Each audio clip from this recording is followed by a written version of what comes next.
जब हजूर सल्लल्लाहु अलैहि वसल्लम जंग जीत कर आते थे तो आप कहते थे हम छोटे जिहाद हम करके आ रहे हैं, अब हम बड़े जिहाद की तरफ जा रहे हैं, और वो जिहाद है नफ्स के साथ मुकाबला करना है। एक हमारे अंदर दिल है और एक हमारे अंदर नफ्स है। नफ्स किसे कहते हैं, इस नुक्ते को आपने समझ लिया ना तो आपको सारी उम्र इसका जवाब मिल जाएगा। बात मनवाने का आदी हो चुका होता है, फिर अल्लाह का एक गैब का निजाम चलता है, फिर अल्लाह के थपेड़े लगते हैं, हालात के थपेड़े लगते हैं, फिर उसके ऊपर परेशानी आती है, मैंने ये लेना है, मैंने ये करना है, मैंने उधर जाना है, तो वो अपने अंदर उसने तो कभी अपनी ख्वाहिश को ठुकराते हुए कभी देखा ही नहीं था कि मेरी ख्वाहिश को मेरे रद्द कर देंगे। बच्चे की ख्वाहिशात को जो है ना जब हम रद्द करते हैं तो बच्चा क्या करता है, पाँव मारता है, जिद्दी हो जाता है।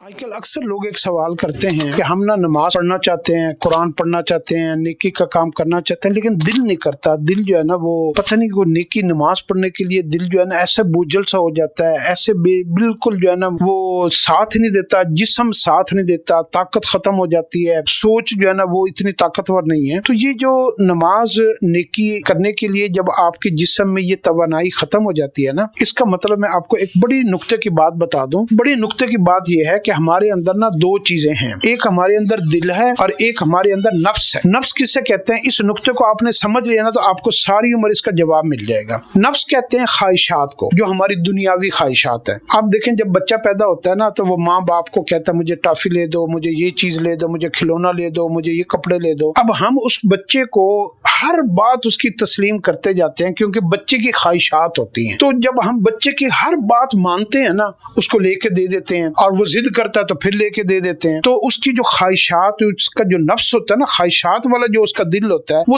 ताकतवर होता जाता है। उसको हम पानी दे रहे होते हैं, खुराक दे रहे होते हैं, बीज डाल रहे होते हैं, खाद डाल रहे होते हैं, उसके ऊपर जो ना हम हल चला रहे होते हैं तो वो फसल पक रही होती है। जिस चीज को आप ज्यादा मेहनत करेंगे और उसकी जो है ना वो उसको खाद बीज डाल के उसको जो है ना परवान चढ़ाएंगे तो वही चीज पैदा होगी ना, वही बड़ी होगी। तो उस बच्चे की वो जो ख्वाहिशात है ना, नफ्स है ना, वो ताकतवर होता जाता है। हत्ता कि वो बच्चा जब जवान हो जाता है ना तो वो माँ को, बाप को, जब उसकी माँ बाप ख्वाहिश पूरी ना करें तो आपने हमारे नौजवानों को देखा होगा, ये ऐसे गुस्से वाली नजर से बाप को देखते हैं, माँ को देखते हैं, मैंने ये लेना है, मैंने ये करना है, मैंने उधर जाना है। तो वो अपने अंदर उसने तो कभी अपनी ख्वाहिश को ठुकराते हुए कभी देखा ही नहीं था कि मेरी ख्वाहिश को मेरे रद्द कर देंगे। बच्चे की ख्वाहिशात को जो है ना जब हम रद्द करते हैं तो बच्चा क्या करता है, पाँव मारता है, जिद्दी हो जाता है। हमने बच्चे की हर ख्वाहिश को पूरा किया हुआ होता है, इस वजह से वो मजबूत हो जाता है नफ्स। तो हमने उसको ताकतवर बना दिया होता है। तो जवान होते होते वो इतना ताकतवर हो जाता है कि वो ना सुनने का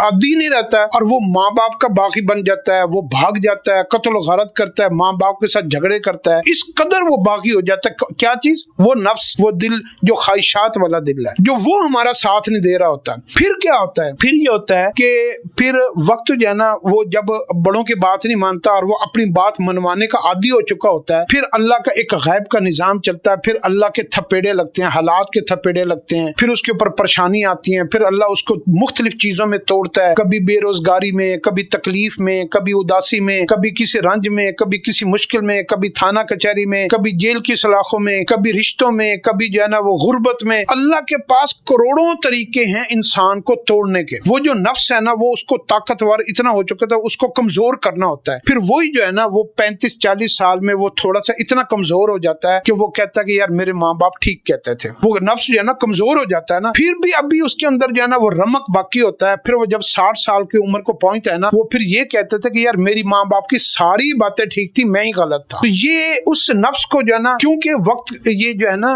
ये हमने उसी को परवान चढ़ाया था। और इस्लाम में कहते हैं कि जब हजूर सल्लल्लाहु अलैहि वसल्लम जंग जीत कर आते थे तो आप कहते थे हम छोटे जिहाद हम करके आ रहे हैं, अब हम बड़े जिहाद की तरफ जा रहे हैं, और वो जिहाद है नफ्स के साथ मुकाबला करना। असल में हमारी लड़ाई होती है हमारे नफ्स के साथ। दिल ये कहता है मैं 3 घंटे की फिल्म देख लूंगा लेकिन मैं 10 मिनट की नमाज नहीं मैं पढ़ सकता, क्योंकि नफ्स ताकतवर बहुत होता है, उसको अपनी बात मनवानी आती है। ये जो हम कहते हैं ना हमारा दिल नहीं करता, हमारा दिल बेसिकली चीजों से, लज्जतों से, गुनाहों से, ख्वाहिशात से इस कदर भर चुका होता है कि एक गिलास आप पानी लें, उसको भर दे, उसको भर के उसके बाद आप उसमें दूध डालेंगे तो वो भी बाहर गिर जाएगा, उसमें कोई खैर की बात जाती नहीं نہیں ہے. تو ہمیں اپنی خواہشوں کو روکنا، جس کو آ گیا نا نفس کے ساتھ پلے کرنا آ گیا، اس کے ساتھ گیم کرنا آ گئی. جیسے نفس ہمارے ساتھ گیم کرتا ہے نا، یا تھوڑی دیر ایک ریل دیکھ لوں میں تو اس کے بعد وہ 1 گھنٹہ موبائل پہ لگا رہتا ہے. نفس بھی ہمارے ساتھ گیمیں کرتا ہے، شیطان بھی گیمیں کرتا ہے. جس انسان کو وہ اتنا اچھا پلیئر بن جائے، گیمر بن جائے کہ وہ اپنے نفس کو بھی گیم کے ذریعے سے ہرا سکے، یہ اصل مومن ہے. تو اس کے لیے آپ کو جو ہے نا صرف نماز پڑھنے کے لیے اپنے آپ کے ساتھ ایک جنگ کرنی پڑے گی، اپنے اندر ایک طاقت پیدا کرنی پڑے گی، قوت پیدا کرنی پڑے گی، اپنے اندر سے کچھ چیزیں نکالنی پڑیں گی، برتن خالی کرنا پڑے گا. جب آپ کا برتن خالی ہوگا نا، پھر آپ کے برتن میں صحیح چیزیں، شہد آئے گا، دودھ آئے گا، خیر کی جتنی بھی چیزیں آئیں گی، اللہ کا خوف آئے گا، نرمی آئے گی، نماز کا شوق آئے گا، نماز کے فائدے آئیں گے. تو جب آپ کے اندر برتن خالی ہوگا اور نفس سے مقابلہ کرنا آ جائے گا، تو پھر آپ کے اندر نماز کی خواہشات نہیں، آپ کا بدن خود بخود تڑپ کے اٹھے گا. فجر کی نماز میں اللہ والے کے بدن جو ہے نا، وہ ان کو اٹھانا نہیں پڑتا تھا، ان کا بدن تڑپ جاتا تھا. جن کے اندر دل جو ہے نا، وہ نفس کی بات ساری عمر نہیں مانا. اب نفس کی بات کو میں آپ کو ایک مثال سے سمجھاؤں، پھر آپ کو ساری سمجھ آ جائے گی. حضرت عمر رضی اللہ عنہ کے بیٹے ہیں حضرت عبداللہ بن عمر رضی اللہ عنہ. ان کی ساری زندگی نا مچھلی کو کھانے کی خواہش رہی کہ میں نے مچھلی کھانی ہے، لیکن انہوں نے اپنے کہا کہ یہ میرے نفس کی خواہش ہے، میں نے اس کو پورا، حالانکہ وہ حلال تھی، نفس کی خواہش کو پورا نہیں ہونے دیا. جب زندگی کا آخری دن آئے نا، تو اس کی بیوی نے، بچوں نے کچھ پیسے جمع کر کے ان کے لیے مچھلی خریدی اور پکا کے سامنے رکھ دی. تو ایک فقیر نے، مانگنے والے نے آواز لگائی تو اپنی ساری نفس کو کہا کہ یار تجھے پھر کسی دن کھلا دوں گا، آج نا مانگنے والے کو دے دو اللہ کے راستے میں. ساری زندگی کی خواہش وہ یوں نفس کے ساتھ پلے کرتے تھے. تو وہ فقیر کو دے دی. بیٹے پیچھے بھاگے گیا، فقیر کو پیسے دے کر دوبارہ خرید لی. اب وہ پیسوں سے خرید کر لے آئے، پھر رکھی. تو اب بیٹے سے پوچھا کیسے؟ انہوں نے کہا جی ہم نے اس طریقے سے آپ کی خواہش تھی تو ہم نے دوبارہ خرید لیا. پھر وہ انہوں نے کیا کیا، اپنے نفس سے بات شروع کی. اس نے کہا تو مجھے چکر دیتا ہے، میں تیری باتوں میں آ جاؤں گا، میں تجھے پالوں گا، میں تجھے طاقتور بناؤں گا، میں تیری بات مان کر زندگی گزاروں گا، تو مجھے ہلاک کر دے گا. وہ اپنے نفس سے باتیں کرتے تھے، ہم کلام ہوتے تھے، اس کے ساتھ گیم کرتے تھے. یہ ہمارے نفس نے ہمیں ہلاک کیا ہوا ہے. ہر خواہش ہماری پوری ہو، ہم نے یہ کرنا ہے، ہم نے یہ کھانا ہے، ہم نے یہ پینا ہے، ہم نے ادھر سونا ہے، ہم نے ادھر جانا ہے، ہم نے یہ نہیں کرنا، ہم نے وہ نہیں کرنا، ہم یہ چاہتے ہیں. اس بات سے جب نکل آئے نا بندہ کہ میری کوئی خواہش نہیں، میرے اللہ اور میرے اللہ کے کیا حکم ہے، اپنی خواہشوں کو نکالنا شروع کر دیں گے، آپ کا نماز کے لیے من بھی کرے گا. جب تک آپ کو اپنے اوپر کنٹرول نہیں ہوگا نا، آپ کو کوئی دنیا کا بندہ سیدھا نہیں کر سکتا.